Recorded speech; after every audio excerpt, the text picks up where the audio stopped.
Chapter 8. Thinking in a Certain Way. Turn back to Chapter 6 and read again the story of the man who formed a mental image of his house, and you will get a fair idea of the initial step toward getting rich. You must form a clear and definite mental picture of what you want. You cannot transmit an idea unless you have it yourself. You must have it before you can give it, and many people fail to impress thinking substance because they themselves have only a vague and misty concept of the things they want to do, to have, or to become. It is not enough that you should have a general desire for wealth, quote, to do good with, end quote. Everybody has that desire. It is not enough that you should have a wish to travel, see things, live more. Everybody has those desires too.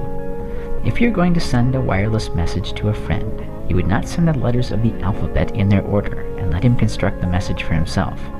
Nor would you take words at random from the dictionary. You would send a coherent sentence, one which meant something.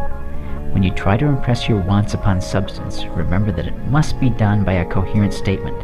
You must know what you want and be definite. You can never get rich or start the creative power into action by sending out unformed longings and vague desires. Go over your desires just as the man I have described went over his house. See just what you want and get a clear mental picture of it as you wish it to look when you get it. That clear mental picture you must have continually in mind, as the sailor has in mind the port towards which he is sailing the ship. You must keep your face toward it at all time. You must no more lose sight of it than the steersman loses sight of the compass. It is not necessary to take exercises in concentration, nor to set apart special times for prayer and affirmation, nor to go into the silence, nor to do occult stunts of any kind. Their things are well enough, but all you need is to know what you want, and to want it badly enough so that it will stay in your thoughts. Spend as much of your leisure time as you can in contemplating your picture, but no one needs to take exercises to concentrate his mind on a thing which he really wants. It is the things you do not really care about which require effort to fix your attention upon them. And unless you really want to get rich, so that the desire is strong enough to hold your thoughts directed to the purpose as the magnetic pole holds the needle of the compass, it will hardly be worthwhile for you to try to carry out the instructions given in this book. The methods herein set forth are for people whose desire for riches is strong enough to overcome mental laziness and the love of ease and make them work. The more clear and definite you make your picture then, and the more you dwell upon it, bringing out all its delightful details, the stronger your desire will be. And the stronger your desire, the easier it will be to hold your mind fixed upon the picture of what you want. Something more is necessary, however, than merely to see the picture clearly.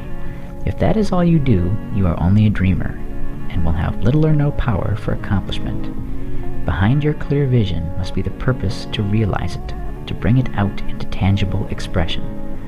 And behind this purpose must be an invincible and unwavering faith that the thing is already yours, that it is at hand and you have only to take possession of it. Live in the new house mentally until it takes form around you physically.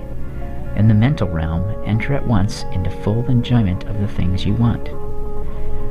Whatsoever things ye ask for when ye pray, believe that ye receive them, and ye shall have them, said Jesus. See the things you want as if they were actually around you all the time. See yourself as owning and using them. Make use of them in imagination just as you will use them when they are your tangible possessions. Dwell upon your mental picture until it is clear and distinct, and then take the mental attitude of ownership towards everything in that picture. Take possession of it in mind, in the full faith that it is actually yours. Hold to this mental ownership. Do not waver for an instant in the faith that it is real. And remember what was said in a preceding chapter about gratitude.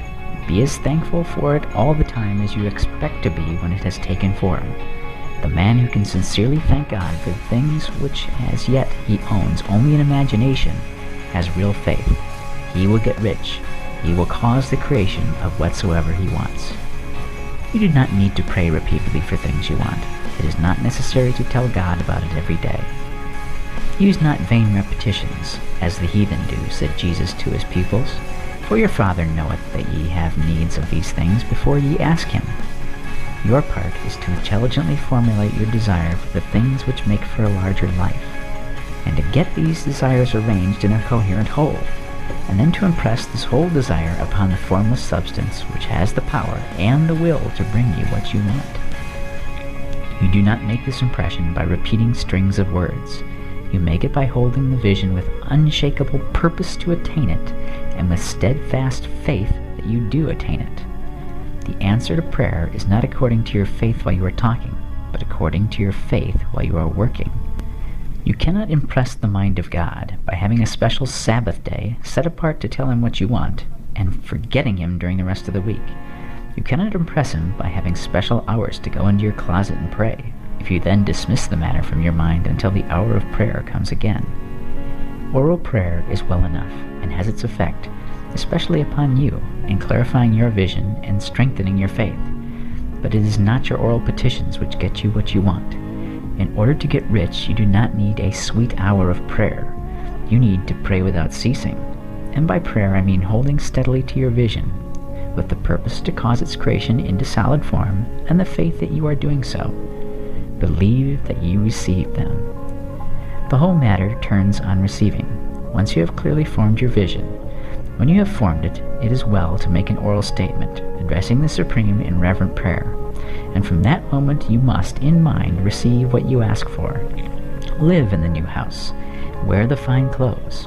Ride in the automobile.